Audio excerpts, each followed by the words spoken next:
Hey guys, welcome back to the vlog. Whoa. I'm safe. Safety first. How are you? I'm good. How are you? I'm really good. This is Justine, everyone. Hi, everyone. Evolution Leadership. Yes. In the house this morning. So Justine, you reached out to me on LinkedIn. Yes. And I'm by the way, I'm very closed off on LinkedIn. I really only want to communicate with people that are really going to add value. And I feel very privileged. Thank you. It's not about that necessarily. It's about I read your cover note or your inbox message, and I was like, like-minded, but not only that, like a lot of my viewers and people that watch the vlog could really value from this. Thank you. So you want to just give us a super high level on the business? Sure. Who you are, what you do, and how you do it? Absolutely, thank you. So, Evolution Leadership. Yep. So I work with small to medium volume business owners who are successful. So they've got customers. I'm not a marketing expert. They've got customers, they've got revenue, but they've usually grown organically. So as a result of that, things have been bolted on. So we need systems. We need sales here, so we'll put somebody on, or we need marketing here. So they've kind of grown and grown and grown, and then you get to a certain point where the owner can't physically touch everything anymore. So all the systems. So like a great example, right? You're working on a web platform, and then you need an e-commerce shopping cart. And this is not an exact example, but those two things, they live out there, but they're not connected. And as a manager, owner, director, whoever, I am having to check that, and you're spending your days. And it's clunky. It's really clunky. Yeah. And you can't get the best out of your people, because your people are kind of going, what's going on where? And everything's almost siloed, really. Oh, completely. And the only person that's kind of in the middle is the business owner. So therefore they have to touch everything. So they tend to be working 70, 80 hours a week. And they went into business to get freedom. And then they're kind of looking at this going, really? Really? This is tough.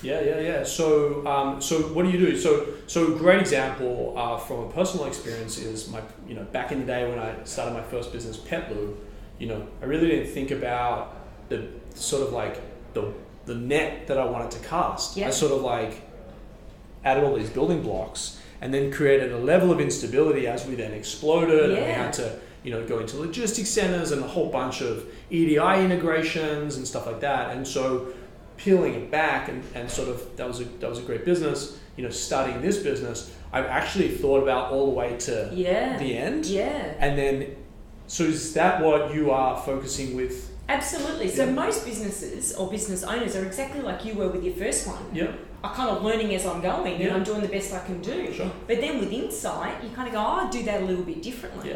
So I really help people to create the business that they want to have. So, build that structure, build that system from the beginning for how they want it to be in the future, so it can grow and expand, and it's not limited by them.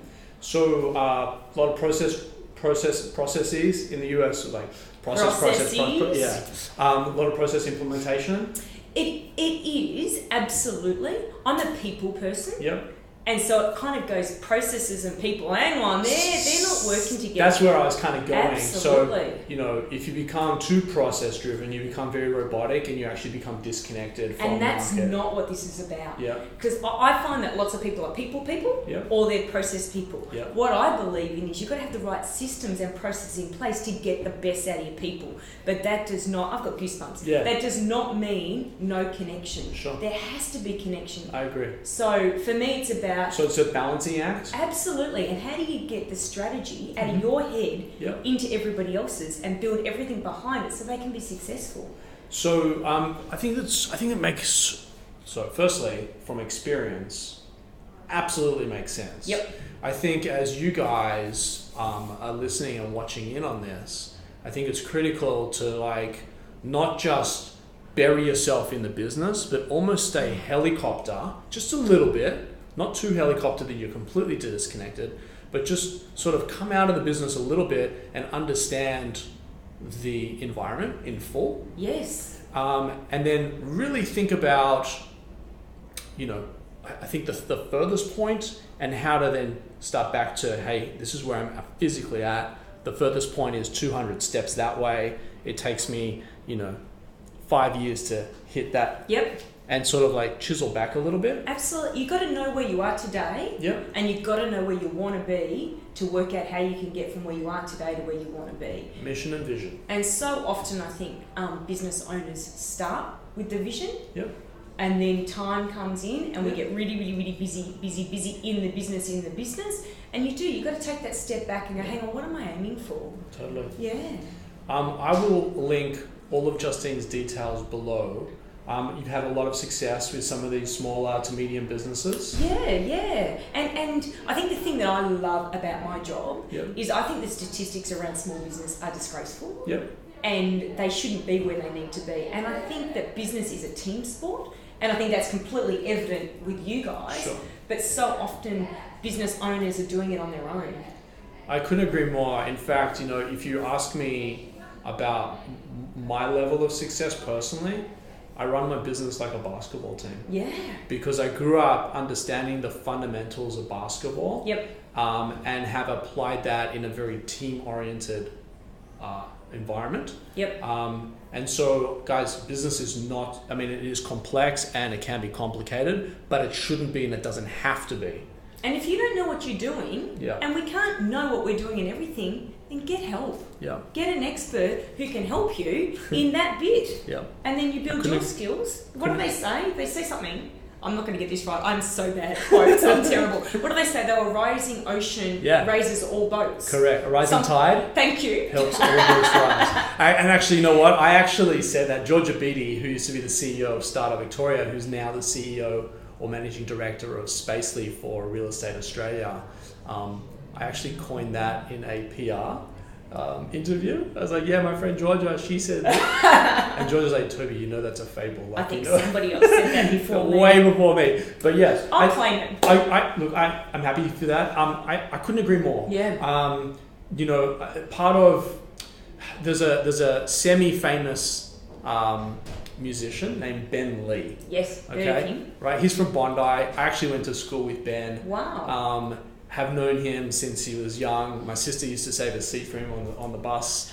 And he sang this song, and I play it for my kids probably once a week still to this day. It's called We're All in This Together. Yes, so true. And so if you guys just take that approach, exactly like Justine said, exactly like Georgia said, a rising tide helps all boats rise. It shouldn't be complex. It shouldn't be complicated. You should be able to, execute. And by the way, if business is like too overwhelming and scary, concentrate on something you're super passionate about. Take those learnings and those fundamentals and apply that to the business world, i.e. basketball for me. Yeah. I'm going to link Justine's details in the description below. I'll also link her to LinkedIn, so you can reach out to her. I couldn't recommend her highly enough, and purely because the fundamentals of what she's saying resonate with me. Yep. So give it a chance. Look forward to talking to him. On this week we have a couple of really cool people actually. We have Duncan Bell coming in. Nathan Chan from Founder is supposed to join us in a couple of weeks. He's off in the US. Travel safe, Nath. As well as Chrissy from Lost in LA. And Josh is also back for This Week in Startups. Justine, thank you. Thank you so much. All right. See you guys soon. See ya.